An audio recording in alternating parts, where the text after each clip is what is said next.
Good evening, everyone. I'm Andrew Waterhouse, Director of the Robert Mondavi Institute and Professor of Enology. It's my privilege to welcome you to the 19th Walt Klenz Lecture. Thank you for coming this evening. Robert Mondavi Institute was created to provide a forum for exchange of ideas in food and wine, and is focused on bringing that discussion to the public. So the Klenz Lecture is very much part of our mission to enhance the public's understanding of wine and food science by involving you in this exchange of ideas. So please use the Q&A tool to pose your questions. After the lecture, we will get to as many as possible. This evening's topic highlights an issue of great interest in the wine business today, online wine sales, which have exploded during the pandemic. Our speaker, Mike Osborn, will be introduced by Mr. Klenz, so I would like to say a few words about the lecture series. The series was established in 2005 through a pledge originally made by Beringer Blass Wine Estates to honor CEO Walt Klenz upon his retirement. The endowment supports lectures hosted by the Institute and sponsored by Treasury Wine Estates. The series brings world-famous winemakers and wine industry professionals to the UC Davis campus, community, and the student body to share their unique perspectives, insights, and experiences in wine business. Mr. Walt Klenz got his bachelor's and master's MBA from Tulane University. While he is currently retired, he remains active in the industry as a board member of a number of organizations. Among other accomplishments, he is a past president of Napa Valley Vintners and past chairman of the Wine Institute. Walt. Thank you, Andy, very much for those kind words. First of all, let me welcome our Zoom audience to this lecture tonight. A little different format, but one that I hope you'll enjoy, and I know you'll find the talk very, very interesting. As Andy mentioned, this is the 15th year of the lecture series that was so kindly endowed by my friends at Beringer many years ago, and approaching 20 speakers over that time, really focused on a wide range of important issues to the wine industry, focusing on business, but broader than that as well. But I want to just take a couple more seconds to specifically thank Andy, the Robert Mondavi Institute, all the people at UC Davis that over the years have been such great supporters of this series. It wouldn't have happened and wouldn't have been nearly as long-lived and successful if it hadn't been for the hard work of so many of Andy and all his colleagues at Robert Mondavi. So thank you very much for that. As Andy mentioned, tonight's talk is on online wine sales, which could not be a more timely and important topic to the wine industry. I happened turned on the CNBC this morning, as I tend to do, and happened to see a report that reported that across all consumer categories, consumer sales consumer sales online grew in 2000 by 41% over 2019, an extraordinary amount of growth that so many categories and consumer products are sharing including wine. Our speaker tonight, Michael Osborn, is the founder of wine.com in 1998, over 20 years ago. So by any measure, he can truly be called a wine e-commerce pioneer, going back over 20 years. Mike and I actually met about 20 years ago briefly at an industry event, but really reconnected in the last 3 or 4 years. We both serve on the board of the Wine Business Institute at Sonoma State University, and have had the opportunity at those board meetings and associated lunches to discuss online sales of wine. And I've learned a lot from him, and I was so excited when he agreed to give this lecture today. No one knows. No one knows the past. Certainly, the history of e-commerce of wine, and no one knows the present of online wine sales better than Mike. And most importantly, I don't think anyone is in a better position to project the future of online sales of wine. So it is my great pleasure to introduce tonight's speaker, Mike Osborn. Oh, thank you, Walt. Appreciate the invitation. It's an honor. I mean, I've looked through the past presenters you've had, and many of them are great friends of me and my family and wine.com. And it's a great pleasure to be here. And it's just too bad we haven't broken bread for a good year, I think is what it's been, Walt. But we'll be back to it again. Thank you. Well, let me share my slides a little bit to provide maybe some color and some background to the topic that we're going to cover, and it'll give me a chance to hopefully give a little voiceover to some information and data, and also just the reason why. I think it starts with the reason why wine.com exists today, because it was in 1998, having finished some business in the software and systems business at the age of 29, I was a frustrated consumer buying wine. And the frustration I had, which I'll summarize in part of the agenda here, where I'll cover the consumer value proposition. And I'll move on to, with so many industry and interested industry professionals here this evening, about the value proposition we give to both our wholesalers and winery suppliers. And now that we're also selling spirits, it'll resonate. Obviously, an underlying topic is the COVID-19 effect, if you will, that the virus has had on e-commerce in general, and the tailwinds that's provided for wine and spirits.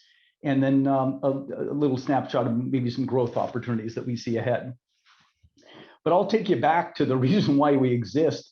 And this wall of wine, which I think most consumers can relate to, is a commonplace. And I remember as a young but capable consumer of wine, I would go into regional wine stores, and I'd have a copy of the Wine Spectator, Wine Enthusiast magazine under my shoulder, which is a little awkward to bring into a store, but you wanted some extra help, because the wall of wine, which is what she's looking at here in the perplexion, is that you can glean as much from the front label and the back label, and perhaps the price. I mean, that is what many merchants and most of the wine in the US is sold with.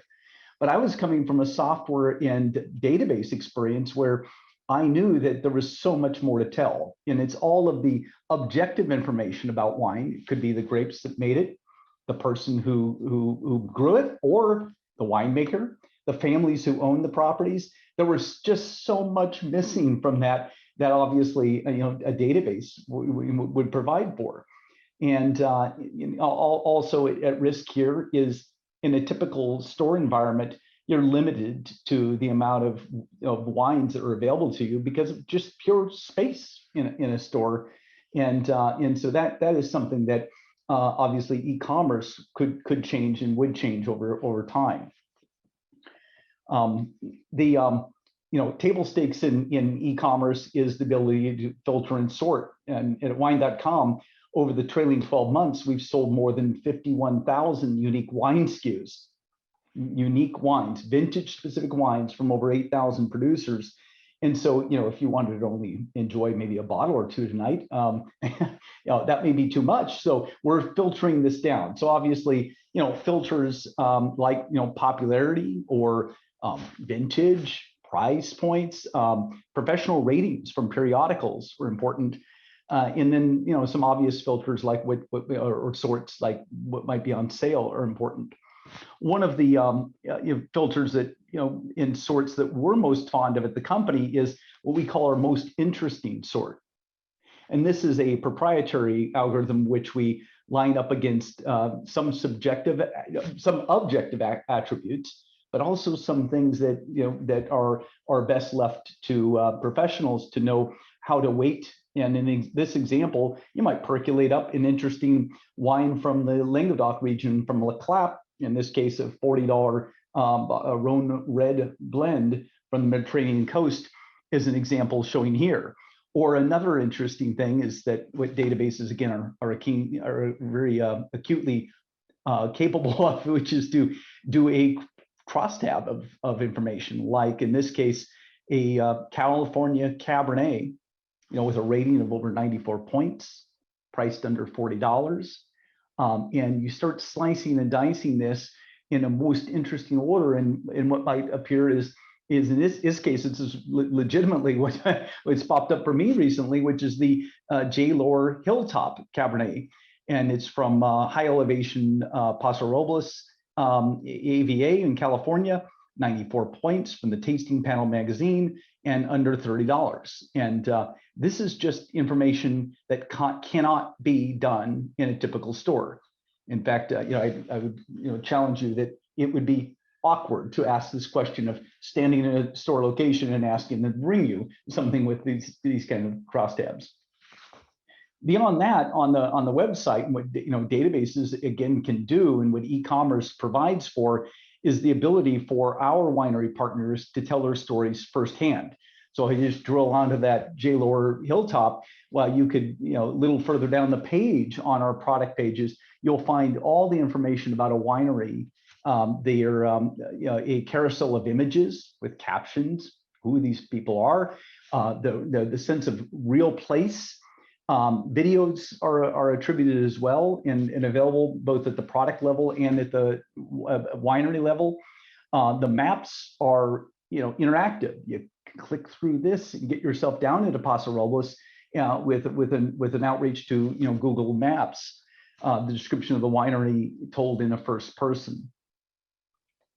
Beyond that, if you wanted to find wines similar to it, the item you're looking at, the wine you're looking at, that's also at our fingertips, and the ability to not just buy the one that you're looking at now, but something that might be quite similar to it, as we see here from Eberly or Dow and Gunlock Manchu and Intercept from Charles Woodson's new project. So just that opportunity is important to share the passion and path for which there might be more discovery. And if that's not enough, we also have live chat sommeliers. There's more than 100 people, at least over the last year, who are working in our pre-sales side of customer service, if you will, whose job, it's not simple at all, but whose job is to provide an answer to the question, how can I help you find a great bottle of wine? Now, these live chat recommendation experts are not commissioned. There's no pressure on them. They're not incentivized by us or even our wine suppliers. And trust me, they might ask, how can I, tell them more about my product or over another? But we really want this separation, between the editorial and the advertising, or the church and state in this case, where you can have an expert to help guide you. And the wine industry, can be intimidating. The category, I used to say, has been, I've said before, it's as intimidating as public speaking in some cases. And only second to that might be asking, a server in a restaurant more questions about wine. And therefore, we have did our best to attract folks who would be helpful to consumers in guiding them to that next great bottle of wine. Along the way, I will add some other consumer benefits that have been added. This case in 2009, where we thought that we needed to take the shipping, off the table. The idea that wine is heavy, as you all could appreciate, 3 to 4 pounds a bottle, and consumers were getting accustomed to what Amazon was offering across their product line. So we started a program called Stewardship. This is a $49 a year membership program where once you join, shipping's off the table. And what we learn is that consumers spend more per person as a result of them, raising their hand and saying, I'm an avid wine consumer. Stewardship, $49 a year, but the consumers who purchase are then looking at more like 5 times a year purchasing, and at an average order, let's say of $200, with providing the company with the margin to support the free shipping, because trust me, Federal Express and UPS, FedEx and UPS, are not there providing us free access at all. But the renewal rate is high. In an average, the more you use it, the more apt you are to renew. But with the 70% renewal rate, this has become more than half of Wine.com's revenue, and it's gaining share on the non-stewardship revenue. Another point that cannot be left aside is what mobile has done for the wine and spirits industry. It's always with you when you're near a glass of wine. It would be rare, perhaps the pandemic aside, to have a laptop, at the dining room table. Maybe some of us have in the past year, but in general, and when this is over, we will expect the phone is close to your glass, and instead of being dealt with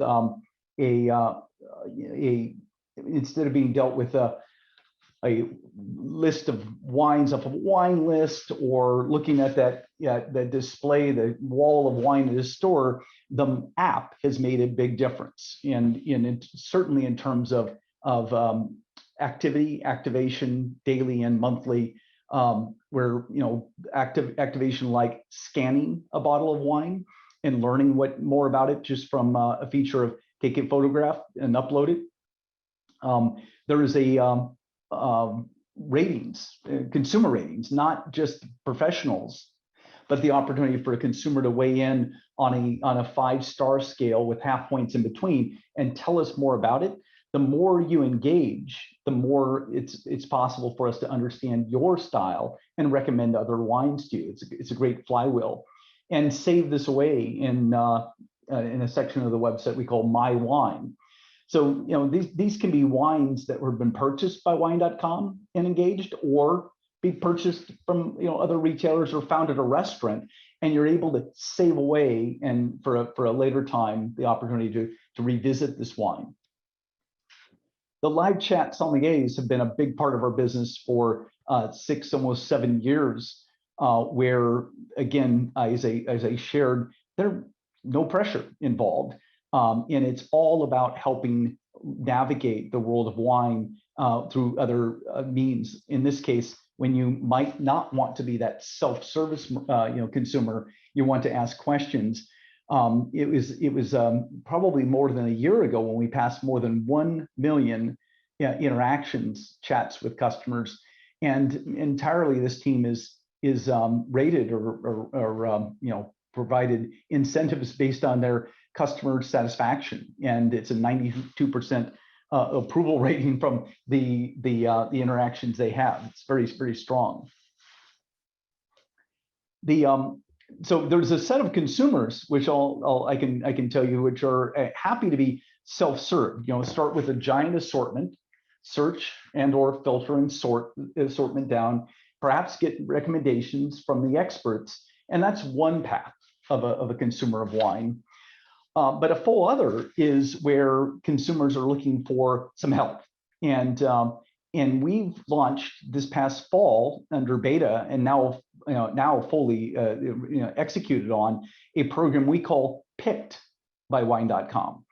And think of this, think of Stitch Fix, if you will, in the apparel business, but for wine. So you can start then with the base of the largest wine store in the world and the huge assortment. Add to that the ratings and notes and feedback we receive from consumers, and add to that the sommeliers and their ability to suss out just what might be the next path for you. So PickedByWine.com is our newest addition to the company as far as a product, if you will. And the product is unusual in the sense that so many wine clubs, or the majority of them, are a one-size-fits-all model, where the wine is everybody receives the same shipment. And frankly, many times it's just not the world's best wine. In this case, everything's customized. And when you ask a consumer a few questions about their preferences, and you add that to wines from every nook and cranny of the world and every varietal, we stand a chance of making a guide that lets consumers do what we think is best, which is to discover new wine. So, you can expect us to ask a few questions. Consumers engage through a questionnaire, a short one at that, and then choose on their terms how often they wish to receive 6 bottles of these hand-picked wines.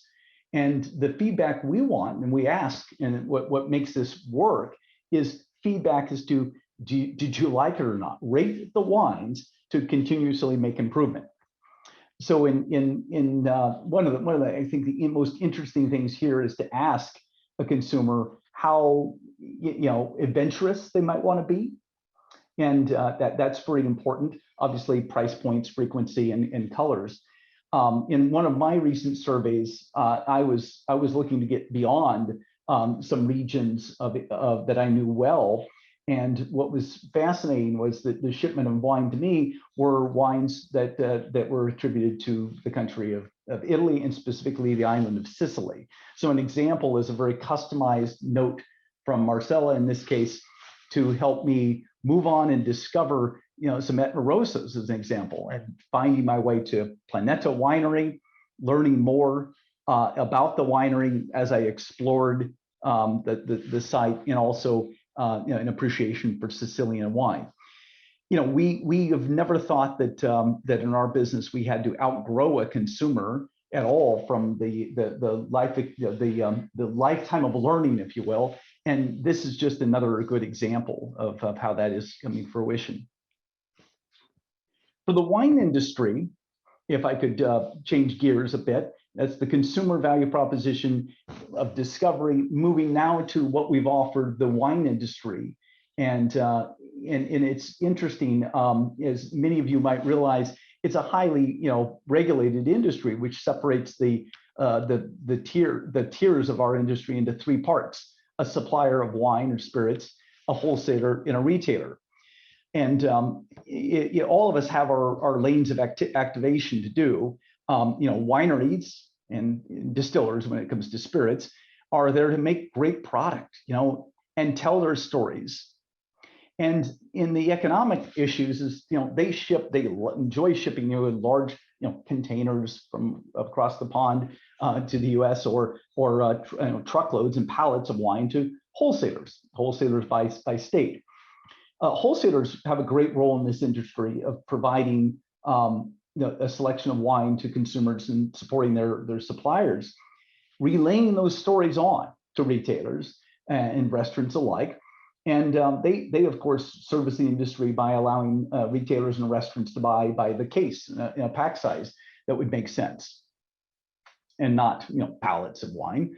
Retailers in our case are their job, number one job, is to find consumers for wine and tell those stories, amplify them to consumers. And we permit, like many retailers, a customer to buy a bottle at a time, not have to buy a case or more. We're all serving the consumer who is looking to discover, learn, and enjoy, and repeat that process. So as we looked at this industry, a lot of us have heard the term DTC, direct to consumer, which would allow a winery to service the consumer directly. But when you talk about a national wine market that's combined with both imports and domestics, we coined the term a number of years ago, 3-tier e-commerce, or 3TE, to define what wine.com does. And to point that out in this respect of some more numbers about what we've done in the past year, but also for decades, is providing a very large assortment. So this is a little more than 50,000 wines sold from 8,000 wineries, which move through 400 wholesalers in the 6 states where we have local warehouses. Now, these are licensed retailer locations You wouldn't be confused that it's a retail shop, because it's not. It would look much more like a warehouse. But from a licensing perspective, the state governments have given us the retail permit, which is what we asked for on day one, starting the company. And those 6 warehouses then can serve 42 states plus Washington, D.C., or what it amounts to 96% of the consumers of wine in the country. In this past year, we've been capable of serving nearly 700,000 consumers. Now, those warehouses and their locations are specifically for regulatory reasons, but even without them, you would want to be closer to consumers because, as I mentioned earlier, at 3 to 4 pounds a bottle, wine's heavy, and that means it's heavy to ship. So, our wholesaler partners move the wine into their markets using more economical means, and where we're shipping locally primarily. And what that means to a customer is their wine is not traveling across the country in heat or cold weather, for that matter, both of which are not great for this category of produce, which is susceptible to both extreme heat, extreme coldness. But by being locally, more local than most, our wine is 50% of it reaches the consumer the next day, and 80% of our customers receive their wine within 2 days. And the average, which FedEx can tell us by their data, is 1.7 days in transit. So far better for the wine and good for speed. But speed is over this giant assortment is paramount. The little bit more on the trade value in the proposition here is that we have been doing a job from day one of attracting consumers of all generations to the wine category. And of course, the youngest consumer base, which is growing the fastest, is quite important to the industry to see this transition happen. It's a large and growing audience, and it's ranges from a novice consumer to the most advanced. And our wine prices, the wines consumers buy range from $8 to several thousand, if not higher, in price point per bottle. It's a highly engaged consumer, and that's what wine.com is seeking to do, to seek out those consumers. The storytelling, which I went back to on day one, which is more than just what you can get off that front and back label, is so important to be repeated at a vintage specific label annually. Winemakers spend, and the vignerons and the agricultural workers before them spend a great deal of time cultivating this annual product. So all of our content, not just the bottle shot and label, which is important, but the winemaker note and the reviews and ratings that follow it are always vintage specific. Add to that storytelling that can be repeated through chats with the Psalms on our team, our use of this through pickbywine.com, and then experiences, which I'll describe to you in short. In the last year, there's been a lot of live stream tastings, but in the long haul, experiences in the wine business have a lot to do with visiting a winery and being greeted by them in person. And trust me, our winery partners want consumers back, both in the U.S. and internationally. Our ability to sustain a very good business for our industry partners is strong because we have an average selling price of a bottle of wine that consumers buy from us at over $30 a bottle. This is contrasted to the U.S. average, which is $10 to $12, as Nielsen would say, so about 3 times the industry average. When we partner with wineries, especially those where luxury wineries, where price integrity is important to them, it must be to us as well, and therefore, holding that price at their retail that they would love to see their artwork sold for is important to our industry partners. Not everybody, but to many. We obviously allow customers to purchase by the bottle. This gives them an opportunity to be more experiential and learn and discover new wines. And to our industry partners, the fact that our warehouses can scale much faster than, say, doubling a business. We normally in this industry requires you to double the number of stores you would service, but we haven't had to do this, right? We've had a chance to have a warehouse store, serving from one location, growing substantially over the number of years. A little more about the business supply facing, if you will, but it also speaks to consumer behavior, is that in the US, it is largely a domestic market of wine. 69% of wine sold last year, according to Nielsen IQ, was domestic wine, primarily California appellated, 58%, whereas 32% was imported wine. For years, and I actually think for all years, but certainly the last 10 or 15, we've been watching it closely, our company has been 50% or greater in imported wine. This past year, 52% compared to domestics at 48%.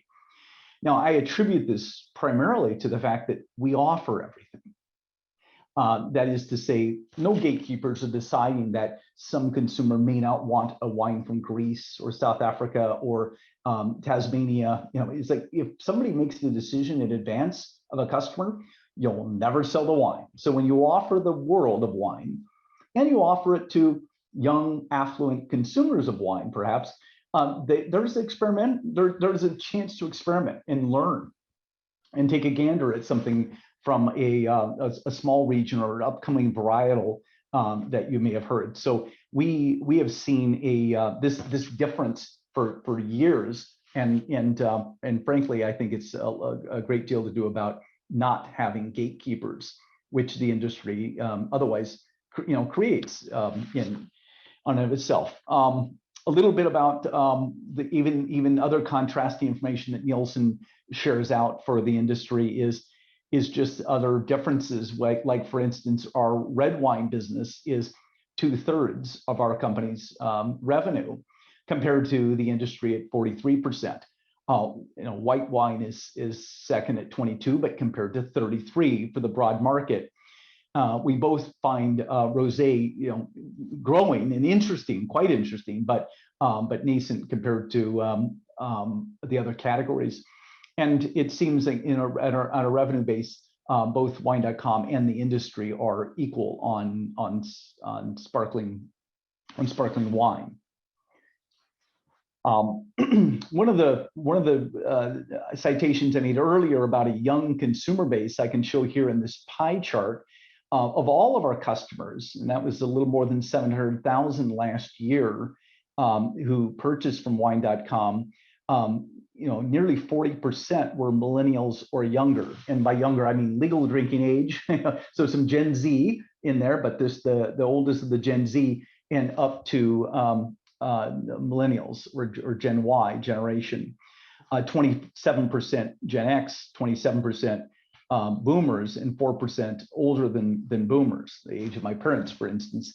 At the same time, on the right side of the graph, you find the new customers who joined and learned about wine.com this past year, and the majority were, again, millennials or younger.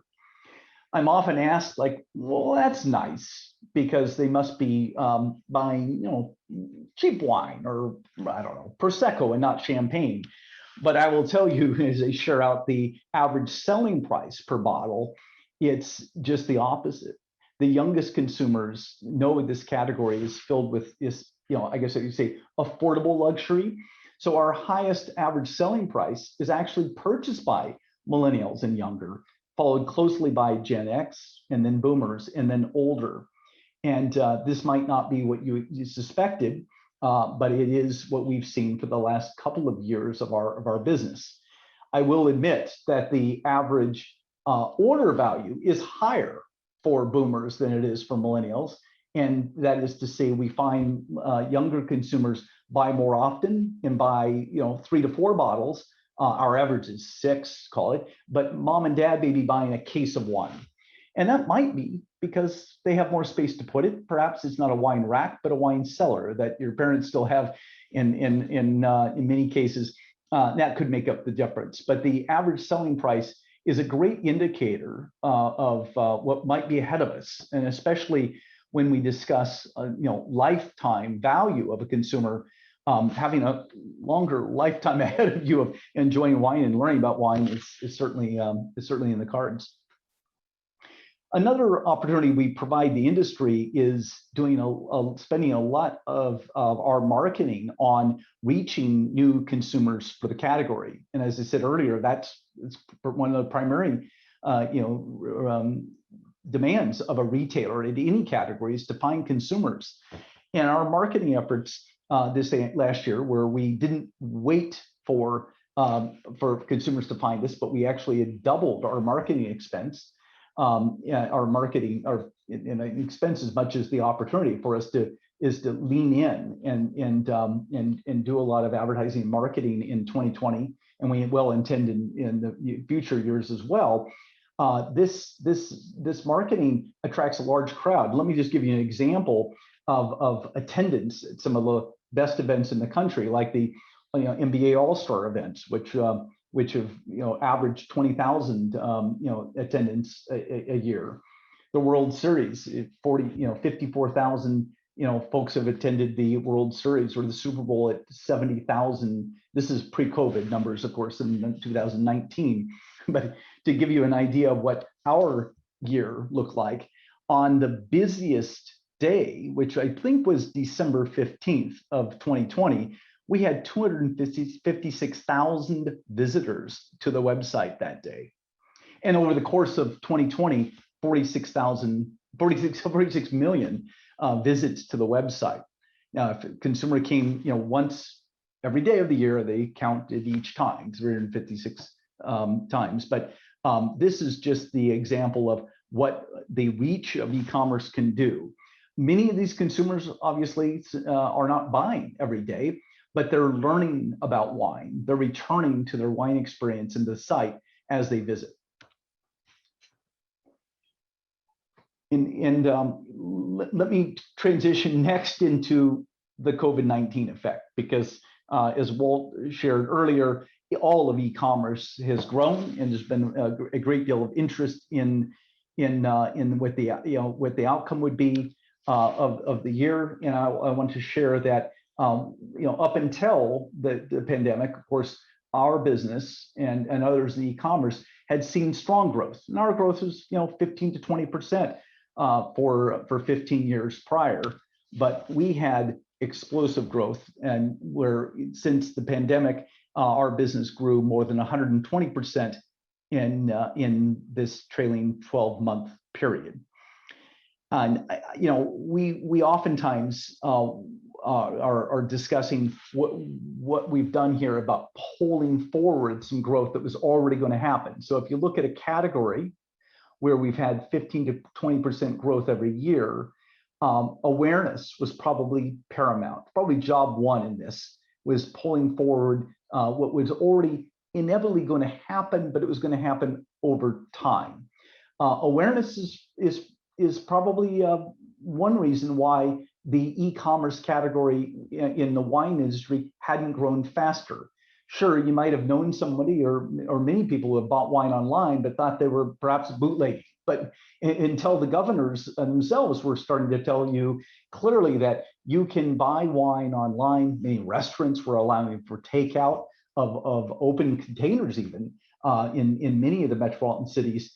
That awareness really did change, was a game changer in 2020. Add to that something that we think is interesting during COVID-19, and certainly early on in the shelter-in-place orders, was that the industry learned right away that tasting events, live tasting events, where you're shoulder to shoulder and getting an ounce of wine poured in your glass and a chance maybe for a minute of interaction with a wine professional wasn't going to happen. In April, we launched a series of live stream tastings. Now, I'm calling them that, and sure, it's a virtual tasting is what it's aptly known as, but we looked at this and thought there's got to be a better way. And that better way would be if we offered consumers a chance to buy the wine, purchase it ahead of time, and then taste along at home. I guess if it wasn't weren't in person, it would be a dry tasting. How that wouldn't be so cool. You're watching a winemaker tell you their stories in full form, but you're jealous because you're not enjoying it. So here's what we did: we turned this on its head and said, let's take 2 to 3 weeks in advance of every event we want to host and make the wines available. And then really have the impetus being live stream event. You can ask questions of the winemakers in advance, and our host is capable of intertwining education and entertainment together.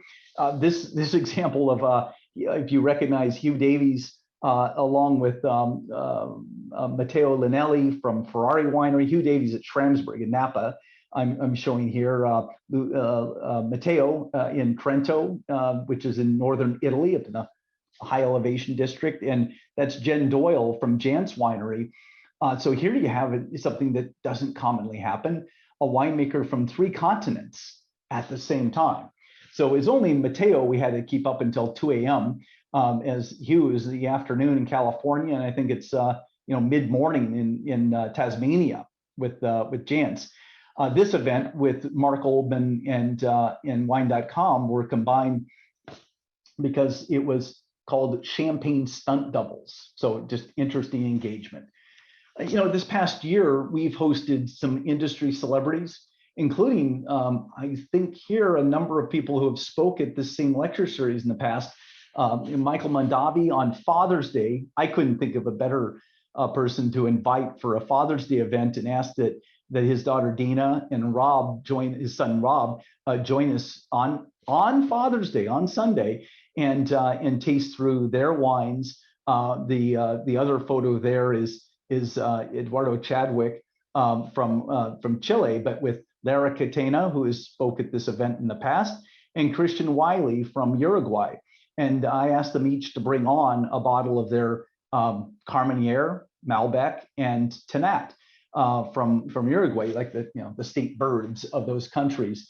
But this is something, again, isn't commonly done, and if it is, it may have just happened in metropolitan cities.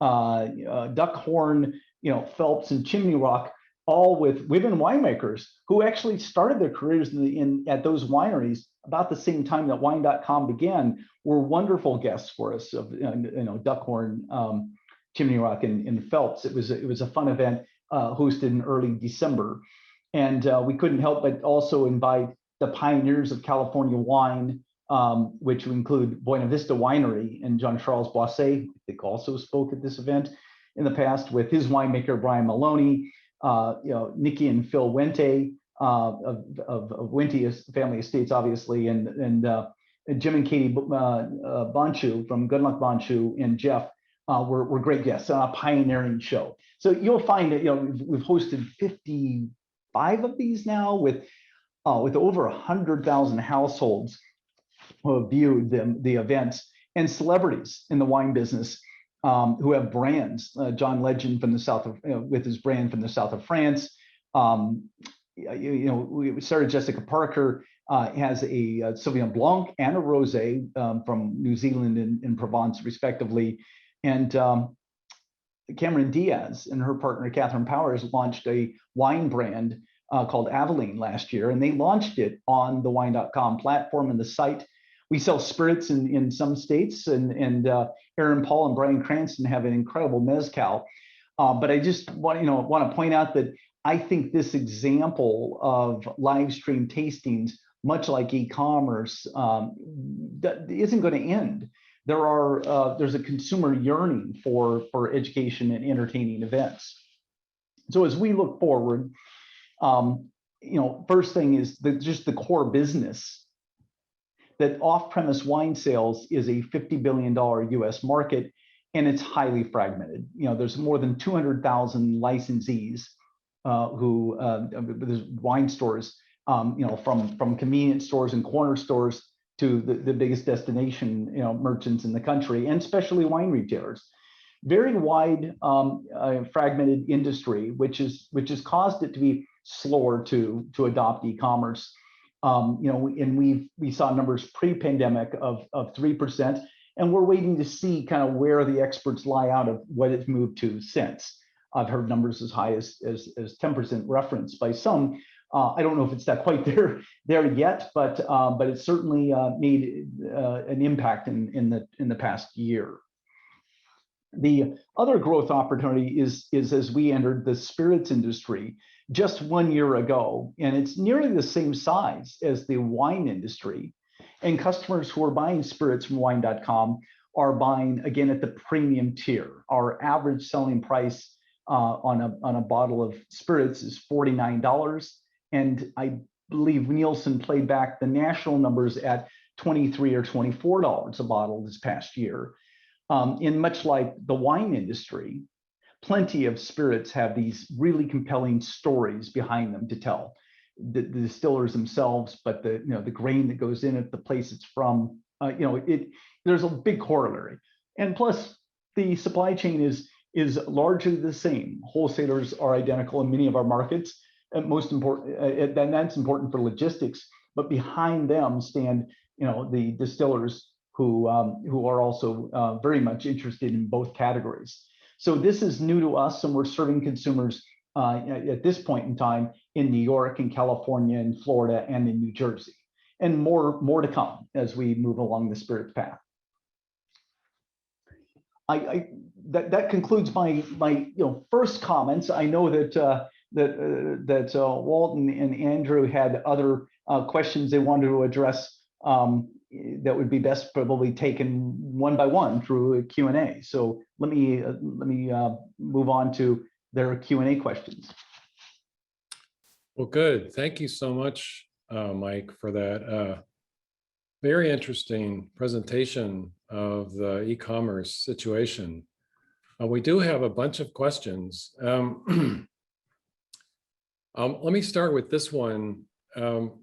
And I'm not sure, about the expertise here, but the question is, there's been an explosion of competition in the e-commerce space, this questioner asks, or states, in the last 24 months, and compares it to the massive growth and investment in cannabis 3 or 4 years ago.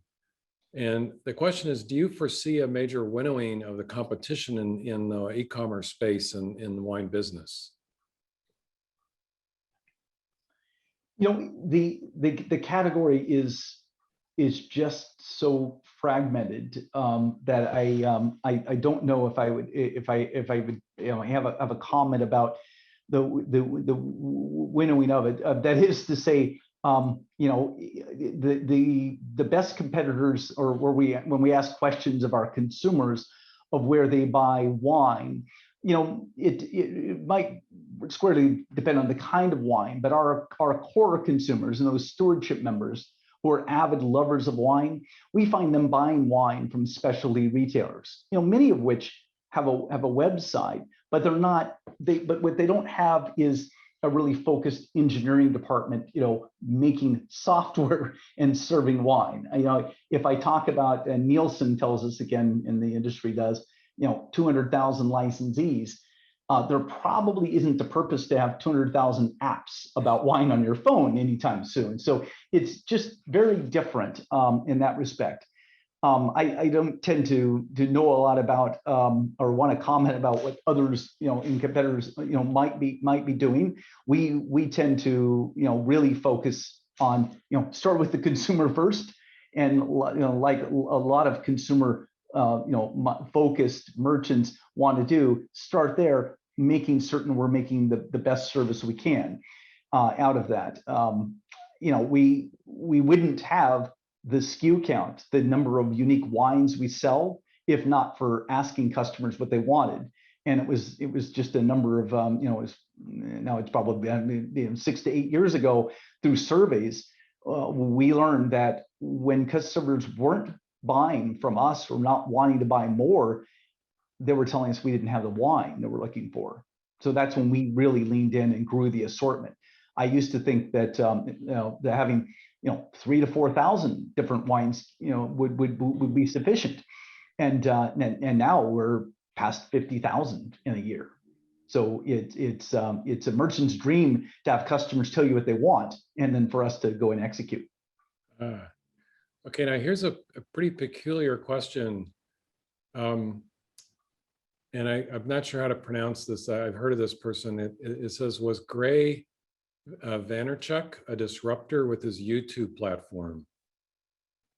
Do you know what? I think the question is related, maybe Gary Vaynerchuk and Gary's family. He and his family have a wine store in New Jersey. Right. I think the YouTube, so something early on that the reference might be is a daily wine show about wine, and early on in the business of hosting some really interesting, provocative in some cases, daily wine shows. I recall this. I don't know it well. I know when we looked at the time, videos with wine, and we hosted, many ourselves, they really never took off until we had the impetus of live stream tasting. So I would say that, take a look at our YouTube channel and see the, sort of the quality, the production quality, also having a host, making, rounding up some really interesting characters in the industry, and doing so with an educational and entertainment twist. Right. This isn't, our wine programs on YouTube, these live stream tastings, are not meant to be technical in nature, because that might narrow the audience, but they're really meant to help a winemaker and in some cases, just folk stewards of their region, storytell on a platform that would be broader than what was commonly available to them. Okay, here's a pretty technical business question.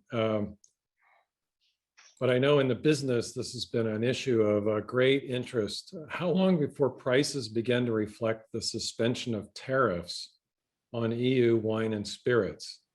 And this person says, I presume it won't be immediate. Well, it's interesting. One of the things that, I could, I'm not wearing a hat tonight, but if I were you, Andrew, I tip my hat to, is that many of our importer partners and their wineries really did take the brunt of the tariff on, frankly. Yeah. I mean, I don't know if much has been written about the fact that that many of them shared not just the wineries, but their importers and their wholesalers. All three of those organizations really did lean in and we're very hopeful, and I'm certainly hopeful that the tariff that we've seen of late to be lifted, right?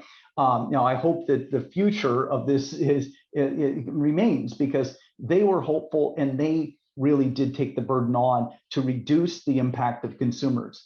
In so many cases in end of 2019 and 2020, we actually were dealing with products that were already here ahead of the tariff.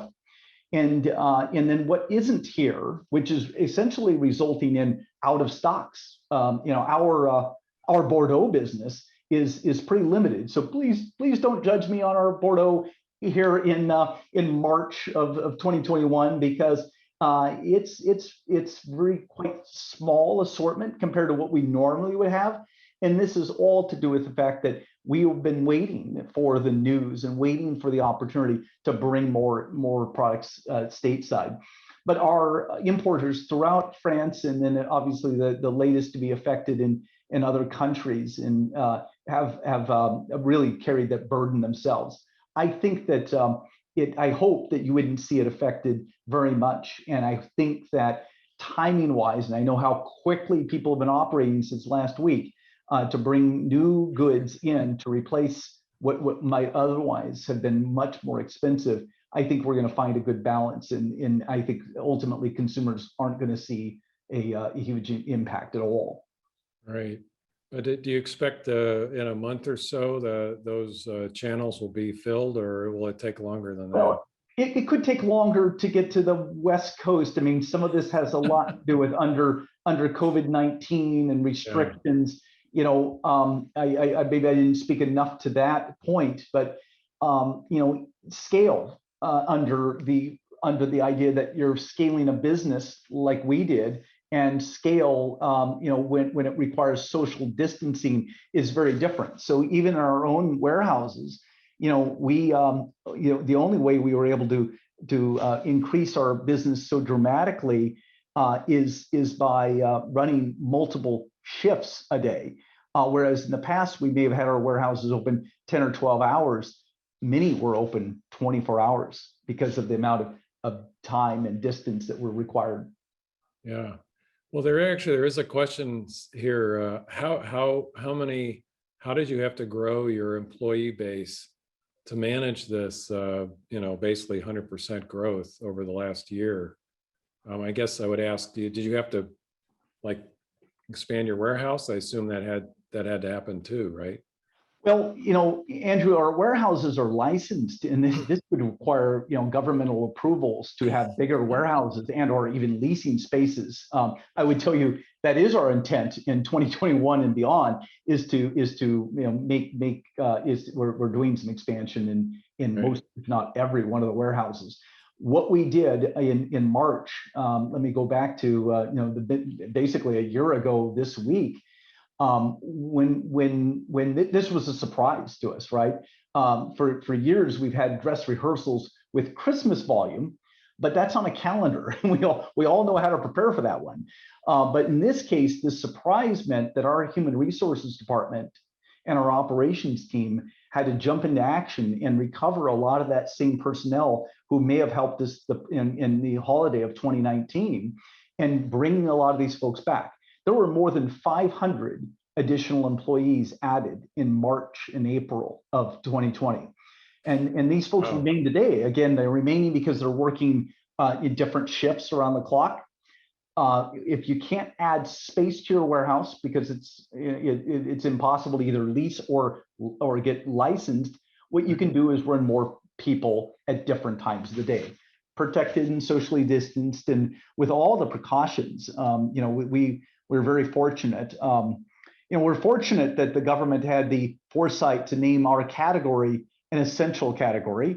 I think we could all raise a glass to that, but it is, in fact, I think there were. I would tell you that Homeland Security probably knew what bad things could happen if bathtub gin were allowed, or people were making their own wine at home without being trained professionals. So thankfully, the category is protected, and most of the venues remained open to sell it. It's just that for safety reasons, many consumers chose to buy wine online. Okay, so here's a real business-oriented question. How does just-in-time delivery like Drizzly impact a wine.com? So Drizzly, like Instacart and Postmates and other, that the Drizzly is a very specific vertical in the wine, beer, and spirit space, and others that provide delivery are great for consumers, providing access in that category that I would call need it now. If you need wine now, grocery stores and local merchants have provided that access.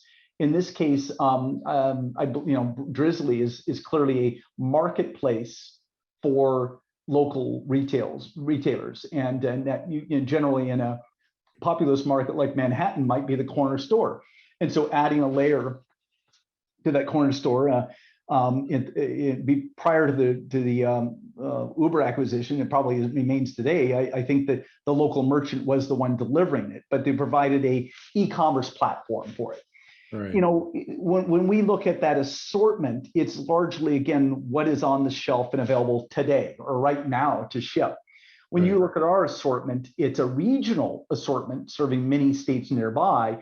That's what affords us to have 15,000 wines at a time available to New Yorkers or some, California residents and those that we service from those states. So our discovery category is largely long tail, not just a few hundred or even 1,000 SKUs. But I think that's the difference. We do keep an eye on it and ask our customers if they need it now or need it tomorrow. And most of the time, I think in our case, we're dealing with a consumer again, given the average retail prices Right. they described, they've got a bottle at home. They might be jealous about the other bottles that aren't available to them now or that they want to try next, but they're not needing it this afternoon or this evening, and they haven't just run out. So we'll keep an eye on it. But I think it's very good for customers. It's just not necessarily where we play. Yeah. So there's an interesting question here.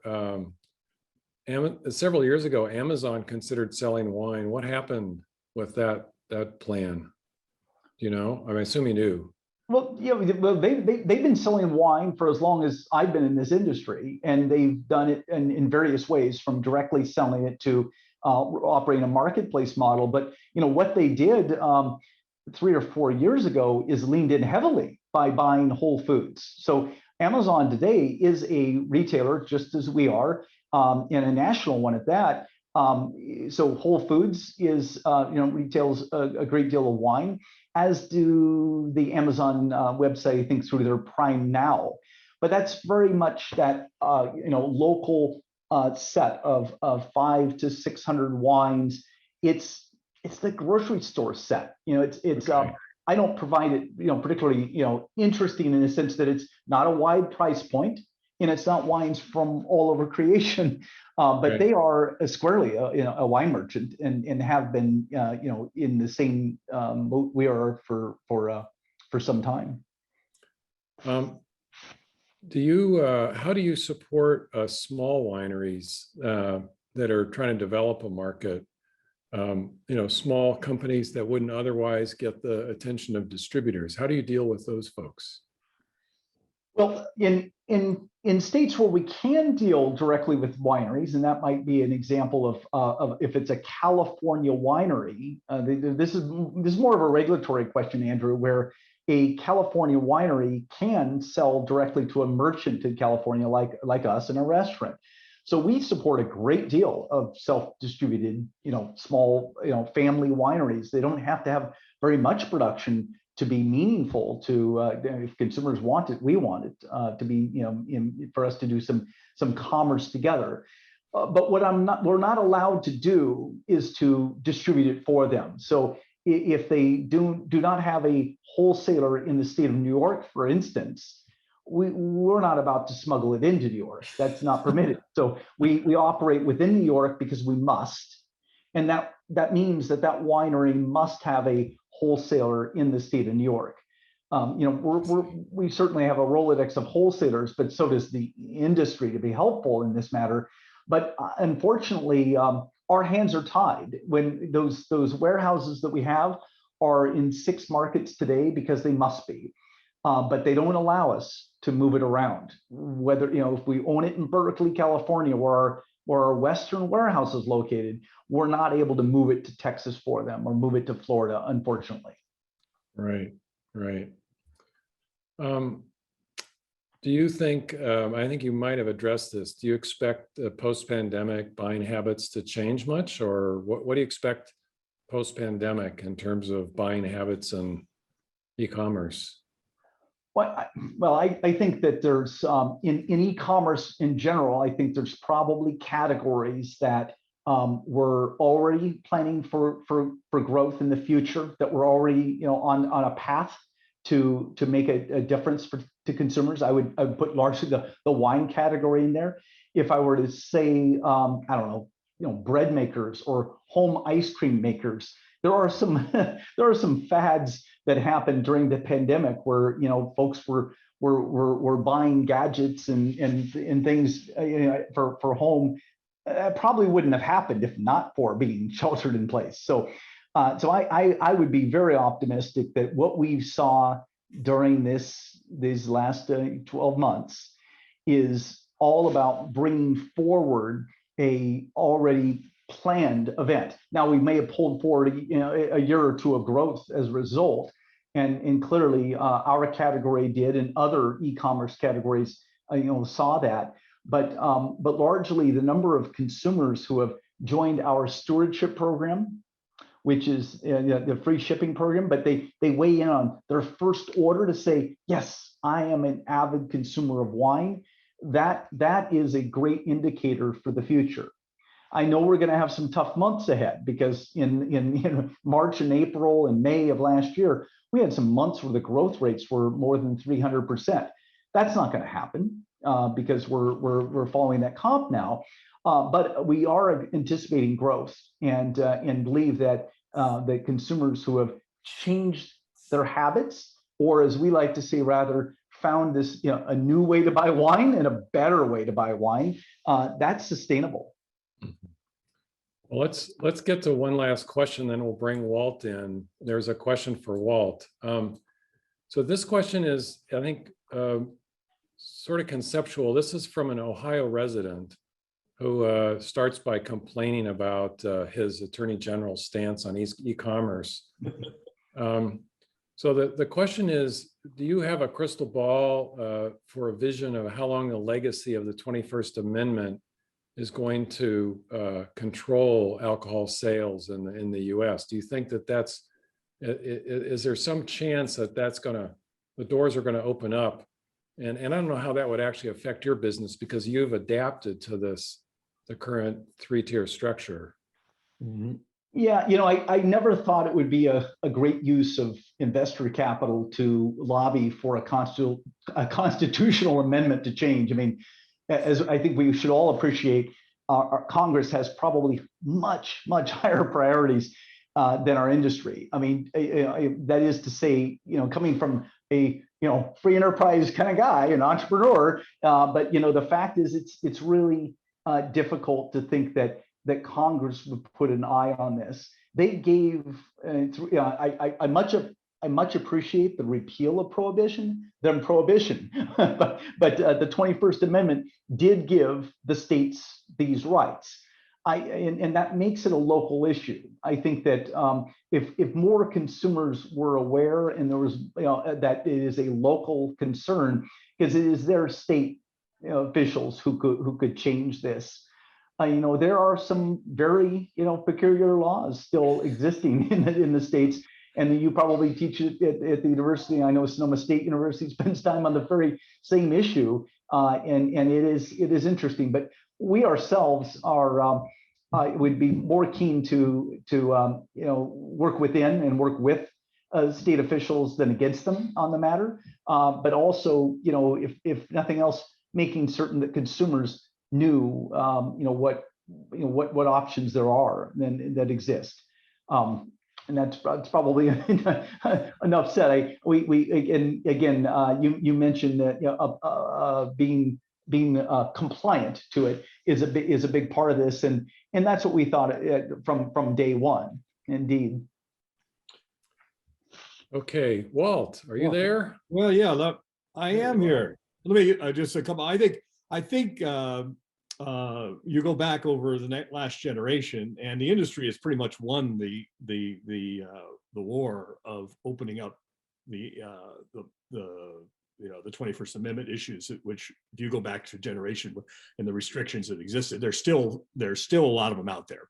But in terms of the ability of the industry to get product around the country versus where we were, and there is a long, I think if you look at it, there's been a long, slow trend of the Commerce Clause against the 21st Amendment, that the Commerce Clause is generally taken a piece of the pie away from the 21st Amendment over time. It's not all there, and we'd like it to be, like Europe, but it's not going to be like Europe. But I don't think it's the impediment. Thanks to a lot of people, including all our friends at Wine Institute and whatever, and Save the Grapes and all that have done a lot to do that. Anyway, that's my input there. But I do have another question for you, Walt. Okay, well, I don't want to take us too long past our time, but please. Okay, so this question is from a 56-year-old wine salesperson. Oh no. Who is lamenting the growing gap in age between himself and many of the new consumers. So he's asking your advice on how to stay relevant and age gracefully and stay in touch with the market.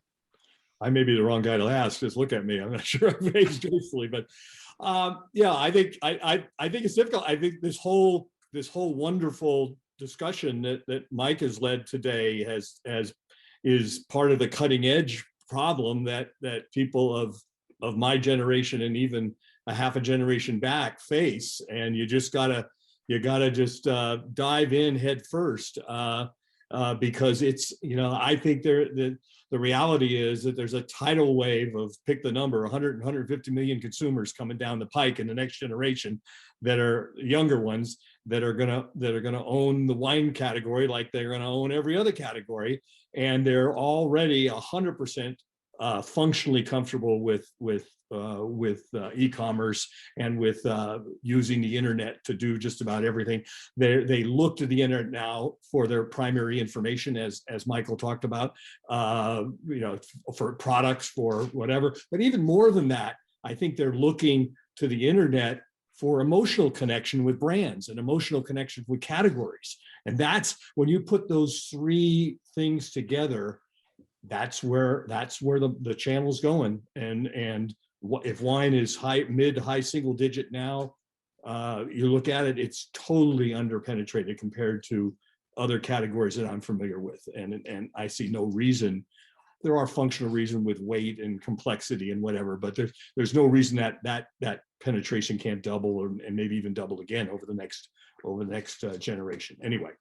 All right. But let me thank again Mike and thank the audience for some great questions for dealing with this virtual world that we live in, that hopefully is going to go away and sooner rather than later. And Mike, thanks you so much for doing this. And my pleasure. I would have much appreciated been on the campus of Davis this evening, but instead having a nice glass of wine. I have some, Walt, you'll appreciate this. I've poured myself some Russian River Jerry Farrell Pinot Noir tonight, a project you know quite well. Great. I couldn't help but do it. Mm-hmm.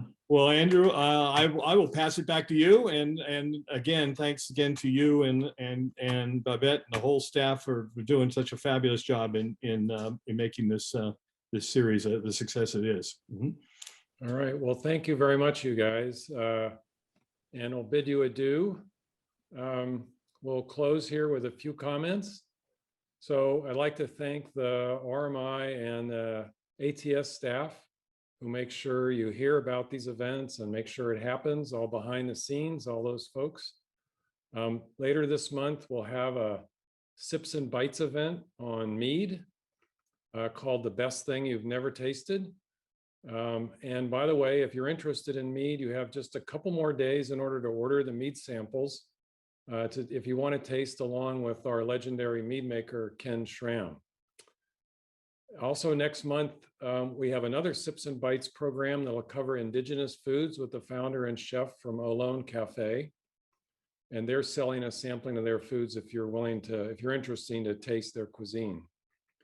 And finally, coming up in May, we'll have a forum lecture by the famous vine breeder, Andy Walker. And we're working on a Sips and Bites program on beer wine hybrids. That should be interesting.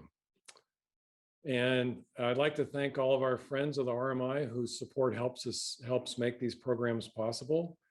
And finally, again, thank you for attending. Please fill out the survey on your way out, and good night.